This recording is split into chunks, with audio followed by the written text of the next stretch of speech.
Ready to unlock seamless payments with Paytm? Let's get your debit card linked up in under 90 seconds. Open your Paytm app. If you don't have it installed, you can download it from your app store.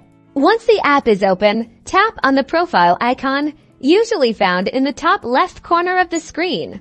In your profile menu, look for an option like Payment Settings or Wallets. Tap on that to proceed.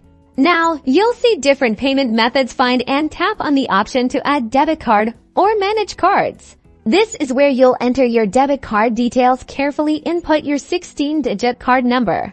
Next, enter the expiry date of your debit card, usually in a month and year format. Then type in your name exactly as it appears on your debit card. You'll also need to enter the CVV or CVC code, which is typically a 3-digit number on the back of your card. After filling in all the details, tap on the Add Card or Save button. For security, you might receive an OTP €1, a one-time password €1 on your registered mobile number. Enter this OTP into the provided field. And just like that, your debit card is now linked to your Paytm account, ready for secure and instant transactions.